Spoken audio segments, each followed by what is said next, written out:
Most people think they have a money problem. They think they don't make enough. They think one raise, one deal, one break would finally fix everything. But money problems are rarely income problems. They're control problems. Two people can earn the same amount of money and live completely different lives. One feels calm, the other feels constantly behind. The difference isn't intelligence, it is an opportunity. And it usually is an effort. It's mental strength. There's an invisible battle happening every time money enters your life. A battle between impulse and intention, between relief now and stability later.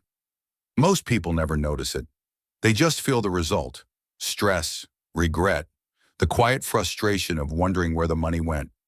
No one talks about the emotional side of money, the boredom spending, the stress spending, the reward spending after a hard week. We're taught how to earn.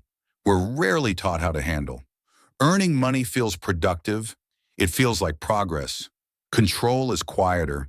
It doesn't announce itself. It doesn't feel urgent. That's why so many people earn more and still feel stuck. Mentally strong people understand something early. Money is not just a tool, it's a test of patience, a test of restraint, a test of identity. They don't rely on motivation. They don't shame themselves for mistakes. They don't chase relief through spending. They build rules. They build distance between emotion and action. They build systems that protect them from themselves. This book is not about getting rich fast. It's not about secret strategies or overnight success. There are no shortcuts here. What this book will do is give you control. Control over impulses. Control over patterns. Control over the decisions that quietly shape your future. You don't need to be perfect. You don't need to track every dollar. You don't need to deprive yourself. You need mental strength. Because when your mind is steady, money follows. When your mind is chaotic, money disappears. This book is about becoming someone who can earn without anxiety, save without misery, and spend without regret. The invisible battle doesn't end, but you can start winning it. And once you do, money stops feeling like pressure and starts feeling like freedom. Chapter 1. Mental strength comes before money. Money doesn't make people reckless. It reveals what was already there. When someone earns more and still feels stressed, behind, or out of control, the problem usually isn't income. It's the psychology operating underneath it. Money amplifies behavior. If you're calm, money gives you options. If you're impulsive, money gives you consequences. This is why earning more rarely fixes the issue people think it will. Mental strength comes before money because money has no discipline of its own. It follows whatever patterns already exist. The habits you have at one level don't disappear when income increases. They scale. That's why some people feel freer with modest incomes while others feel trapped no matter how much they make. Most people believe discipline means restriction. They imagine mentally strong people constantly saying no, constantly resisting temptation, constantly forcing themselves to behave. That image is wrong. Mentally strong people don't rely on willpower. They don't fight themselves all day. They design their lives to require fewer emotional decisions. Weak money habits thrive in chaos. Strong money habits thrive in clarity. When decisions are made in advance, emotions lose their power. When rules exist, impulses have less room to operate. Mental strength isn't loud. It's quiet, structural, and intentional. Every urge to spend usually has something underneath it: boredom, stress, the desire for relief, the desire to feel progress. Spending becomes a form of emotional regulation because it works instantly. The brain learns that pattern quickly. Earn, spend, feel better, repeat. Over time, this cycle feels normal, even responsible. Mental strength interrupts that cycle, not with guilt or shame, but with awareness. Mentally strong people notice the moment before the decision. They recognize the urge without obeying it. They create a pause. That pause is where control lives. It's the difference between reaction and choice. They understand that money is rarely about the thing being bought. It's about the feeling they're trying to change. Instead of asking, "Can I afford this?" they ask a better question: "What problem am I trying to solve?" That question exposes the real driver behind the decision and removes its urgency. Mental strength isn't about perfection. It's about consistency. Strong people don't spiral after mistakes. They don't punish themselves for overspending or missing a goal. They reset and move forward. They understand that guilt is expensive. It leads to emotional decisions, which lead to more regret. They also understand something most people miss. More money doesn't create freedom. Better rules do. Rules remove emotion from decisions. They protect your future self when your present self is tired, stressed, or distracted. Rules turn discipline into default behavior instead of a daily struggle. This is why mentally strong people often feel calm even without massive incomes. They're not guessing. They're not reacting. They're not constantly negotiating with themselves. They already decided how money is handled before emotion enters the picture. Mental strength is choosing structure over stress, clarity over chaos, control over comfort. It's the foundation that allows money to finally work the way people expect it to. Not as a source of pressure, but as a source of stability. This chapter isn't about doing more. It's about becoming steadier. Because when your mind leads, money follows. Chapter 2. The psychology of spending and relief. Spending is rarely about the thing being bought. Most people believe they spend money because they want something. In reality, they spend money because they want to feel something different. Relief, progress, comfort, control. Spending works because it changes how you feel immediately. That's why it's so powerful, and why it's so hard to stop. The brain doesn't distinguish between productive relief and temporary relief. It only knows what works fast. When spending reduces stress, boredom, or frustration, the brain labels it as useful. Over time, that usefulness becomes automatic. You don't decide to spend. You feel pulled. This is why budgeting alone often fails. Budgets deal with numbers. Spending is emotional. When emotions aren't addressed, the behavior always finds a way around the math. Boredom is one of the most underestimated spending triggers. When life feels stagnant, spending creates movement. Clicking buy feels like progress. It feels like doing something. The purchase doesn't have to be big. It just has to break the stillness. The brain rewards that action with a sense of momentum. Stress spending works the same way. After a hard day or a difficult week, spending feels earned. It feels justified. The mind frames it as self-care, even when it creates long-term pressure. Relief now feels more important than stability later. There's also reward spending. This happens when effort finally stops and the brain wants a payoff. The problem isn't rewarding yourself. The problem is when reward becomes automatic instead of intentional. When every effort requires compensation, progress becomes expensive. Mentally strong people don't eliminate these urges. They understand them. They know that urges aren't commands, they're signals. Signals that something inside needs attention, rest, stimulation, reassurance, direction. Instead of asking, "Should I buy this?" mentally strong people ask a more honest question: "What am I trying to feel right now?" That question slows the process down. It brings the real issue to the surface. Often the answer has nothing to do with money. Once the emotional need is identified, spending loses its urgency. The decision becomes clearer. Sometimes they still spend, but it's a choice, not a reaction. That difference matters. Mentally strong people also understand that removing spending completely isn't the goal. Deprivation creates rebound behavior. When spending is framed as forbidden, it becomes more attractive. That tension eventually snaps. Instead, they create safe outlets, planned enjoyment, guilt-free categories, intentional rewards. This gives the brain something to look forward to without hijacking the system. Pleasure becomes structured instead of impulsive. They also use delay strategically, not as punishment, but as information. A pause reveals whether the desire fades or strengthens. If it fades, it was emotional. If it remains, it may be aligned. Either outcome is useful. The key shift is this: spending stops being the solution to discomfort. It becomes one option among many. Mentally strong people expand their list of responses: walks, rest, creation, movement, reflection.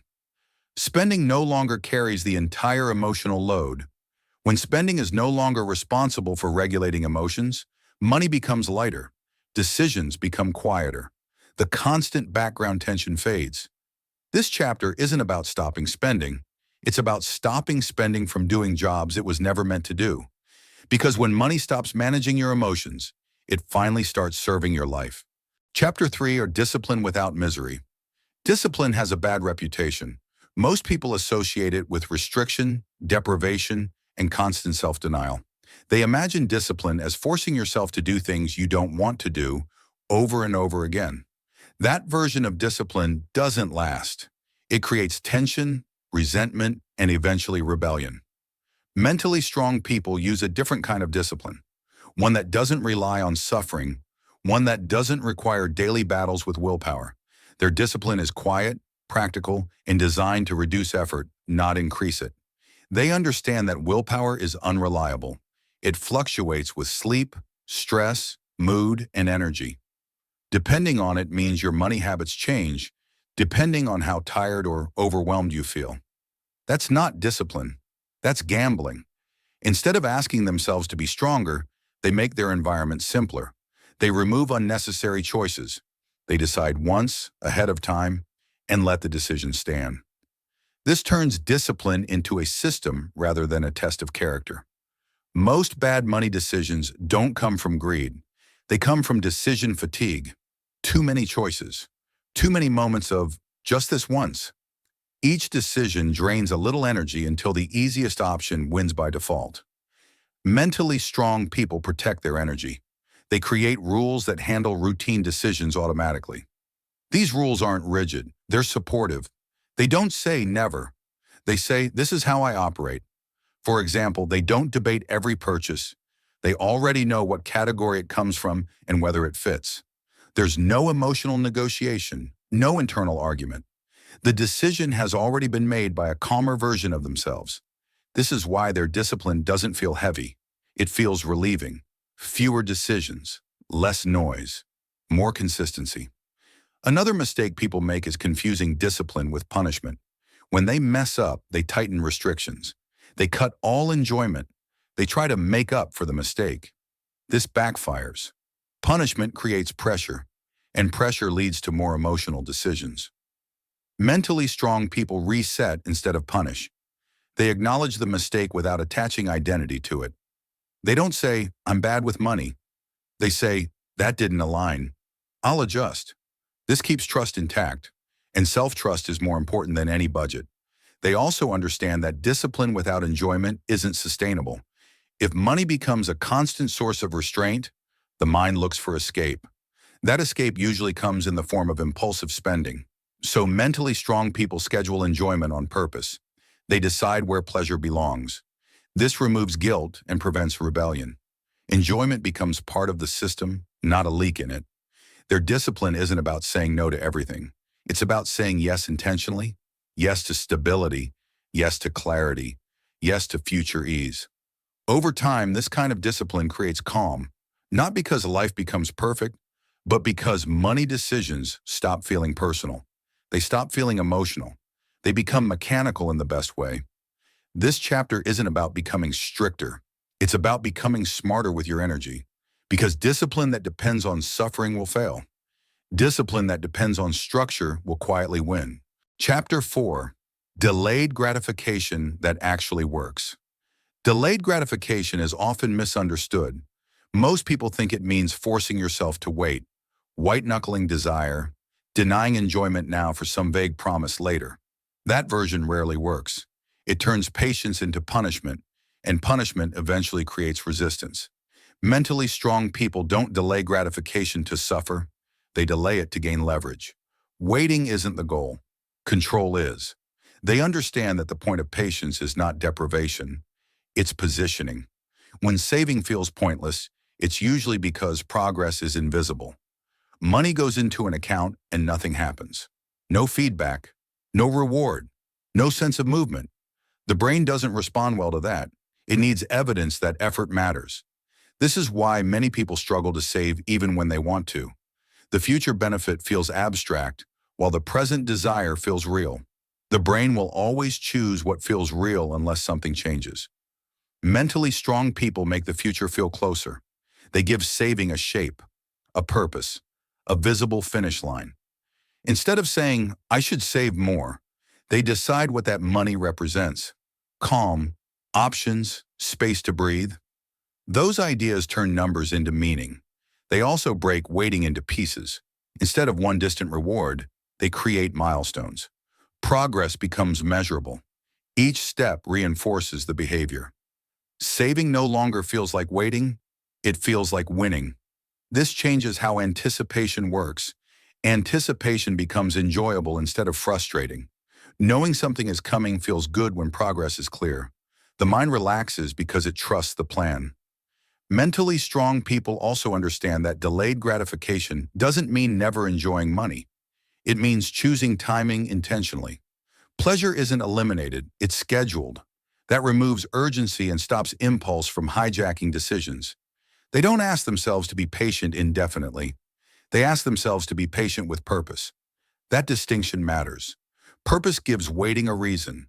Without it, patience collapses under pressure. Another key difference is how they talk to themselves during the wait. There's no internal argument, no constant checking, no bargaining. The decision has already been made. The wait is simply the space between action and outcome. They trust their future self because they've given that self structure. Rules, systems, visibility. Trust replaces tension. Delayed gratification becomes less about saying no and more about saying later. Later with clarity. Later without regret. Later from a position of control. This is why mentally strong people don't feel deprived while saving. They feel aligned. Their actions match their values. That alignment creates calm. This chapter isn't about learning to wait longer. It's about learning to wait better. Because when waiting is designed well, it doesn't drain you. It strengthens you. And when delayed gratification stops feeling like sacrifice, it becomes one of the most powerful tools you have. Chapter 5, Calm in a World Built to Drain You. The world you're living in is designed to drain you. Every day you're surrounded by signals telling you to upgrade, indulge, keep up, and move faster. None of it is accidental. Attention is monetized. Urgency is engineered. Discomfort is profitable. The more emotionally reactive you are, the easier you are to separate from your money. Most people assume the pressure they feel is personal, that they're weak, undisciplined, or behind.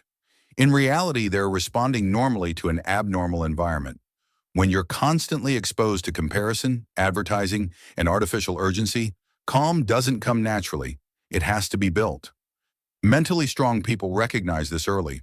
They understand that the noise isn't neutral. It's persuasive.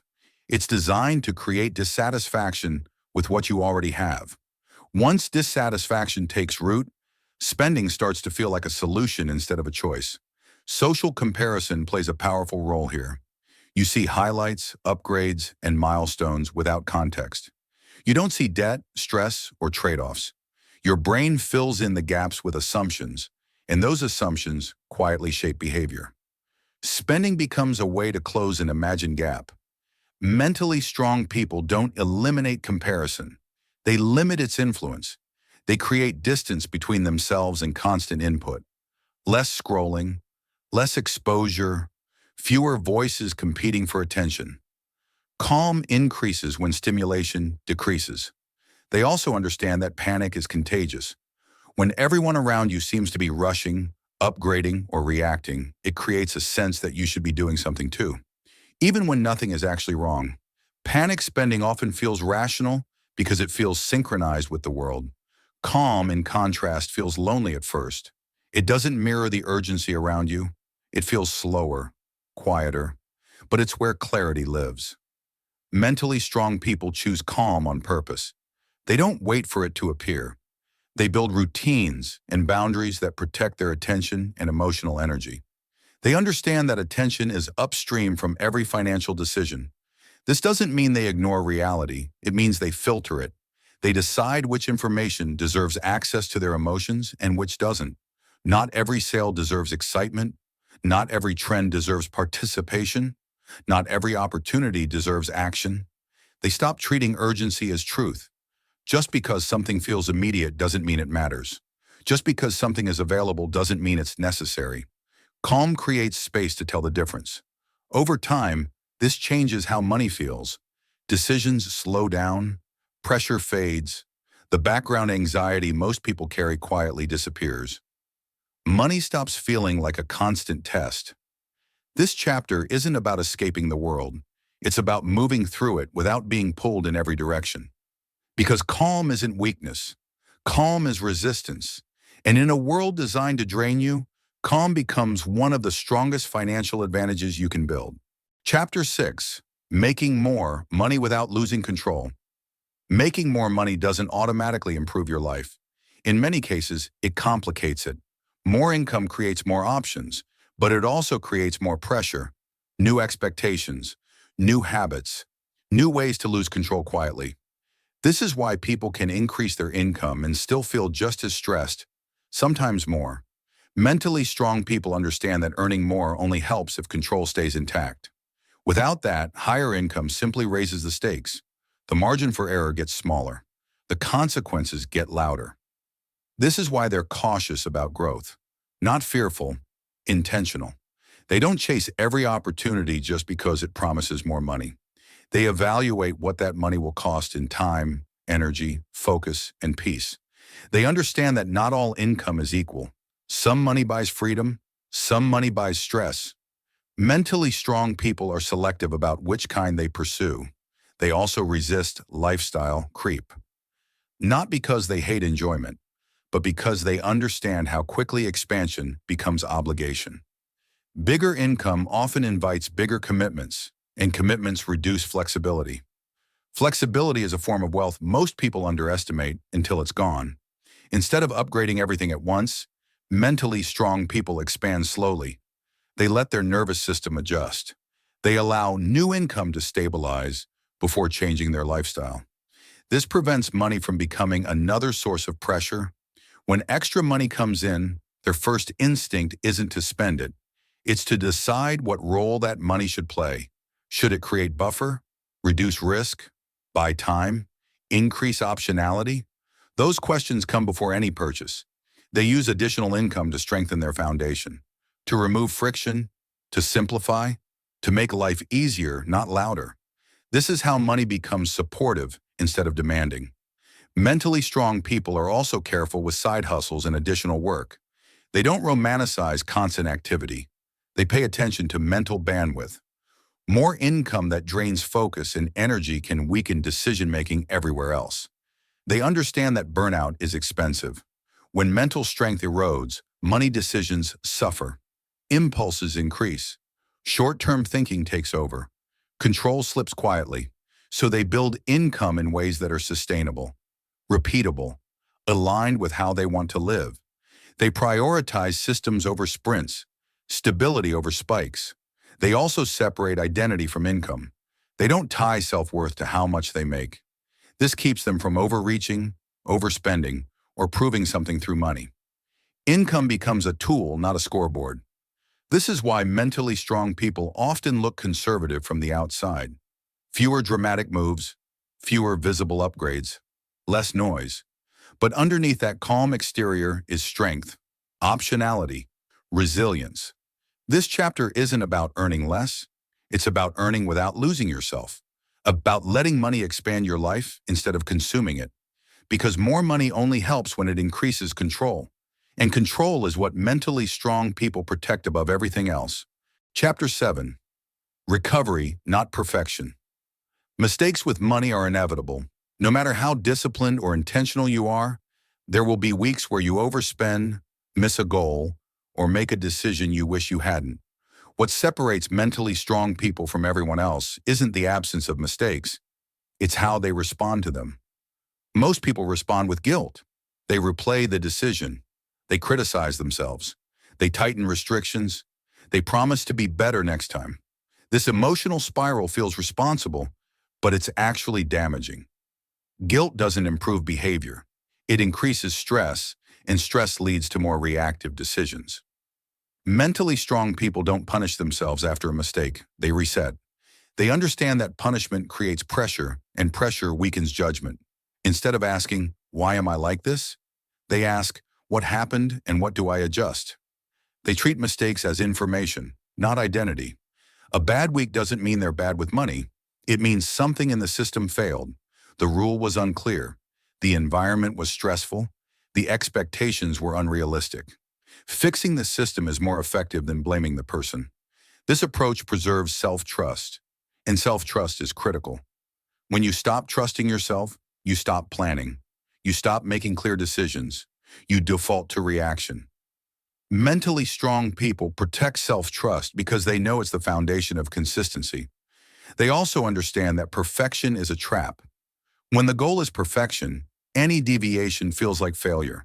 Failure leads to discouragement, and discouragement leads to giving up. Mentally strong people aim for recovery, not flawlessness. Recovery is the ability to return to baseline quickly, to reset without drama, to continue without hesitation. The faster you recover, the less damage a mistake does. They don't try to make up for mistakes by overcorrecting. No extreme saving, no total restriction.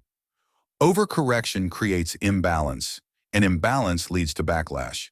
Stability comes from steady adjustments, not emotional reactions. Mentally strong people also review mistakes calmly.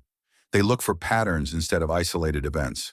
Was the decision made when they were tired, stressed, overstimulated? Understanding the conditions that lead to mistakes makes future ones less likely. This process builds resilience, not the dramatic kind, but the quiet kind. The kind that keeps you moving forward even when progress isn't perfect. This chapter isn't about avoiding mistakes. It's about refusing to let them define you. Because the real cost of a financial mistake isn't the money lost. It's the momentum lost afterward. Mentally strong people protect their momentum. They reset quickly. They continue confidently. And over time, that consistency matters far more than any single decision ever could. Chapter 8 are the identity of financial strength. Financial strength isn't built through information alone. It's built through identity. What you repeatedly do with money shapes how you see yourself, and how you see yourself quietly determines what behaviors feel natural. This is why habits that don't match identity never last. You can force them for a while, but eventually you revert to who you believe you are. Mentally strong people don't think of themselves as someone trying to be good with money. They think of themselves as someone who handles money well. That difference is subtle, but powerful. One is temporary, the other is permanent. Identity changes behavior before motivation ever shows up. When you believe you're someone who handles money well, certain actions stop being optional. Overspending doesn't feel tempting, it feels out of character. Saving doesn't feel restrictive, it feels normal. This identity isn't built through affirmations or pretending. It's built through evidence.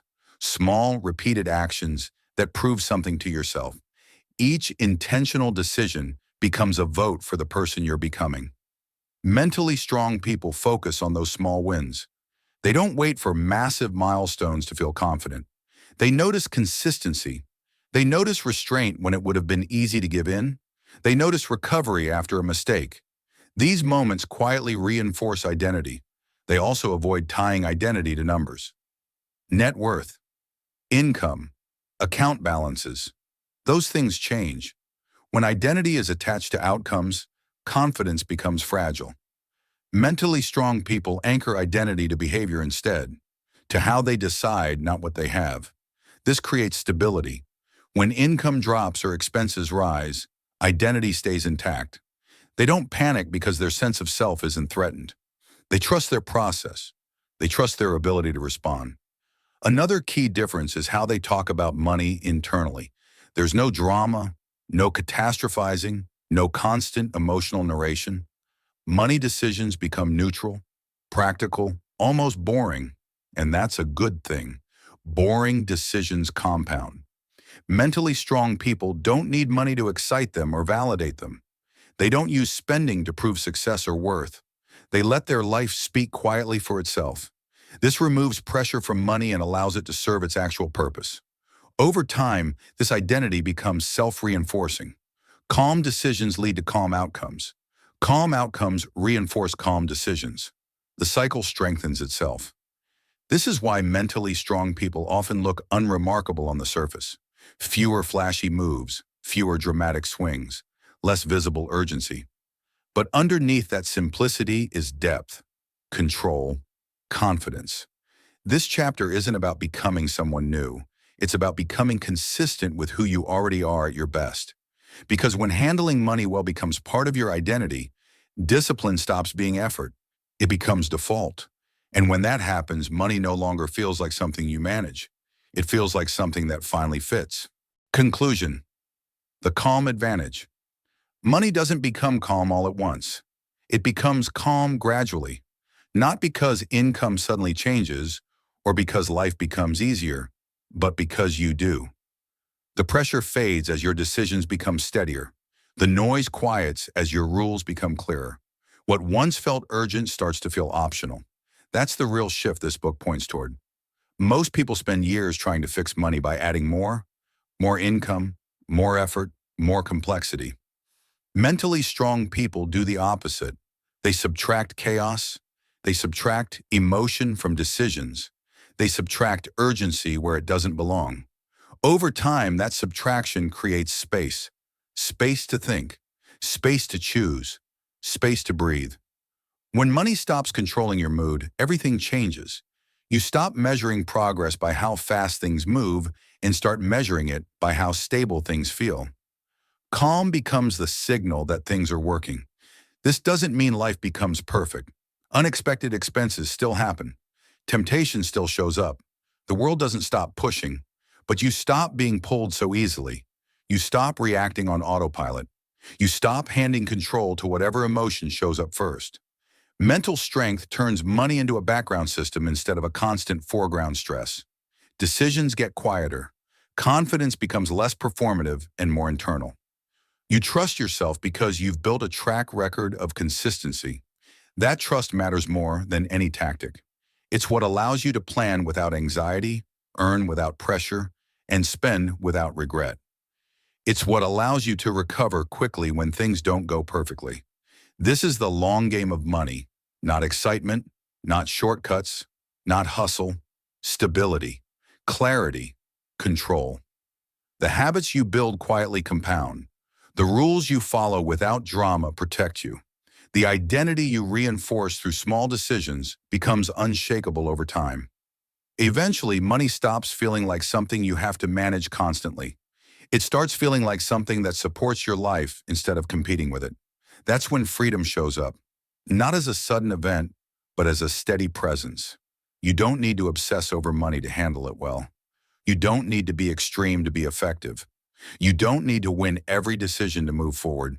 You need to stay calm. You need to stay consistent. You need to protect control. Because in the end, wealth isn't just about what you accumulate.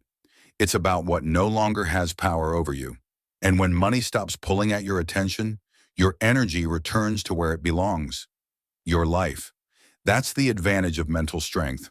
And once you build it, it doesn't go away.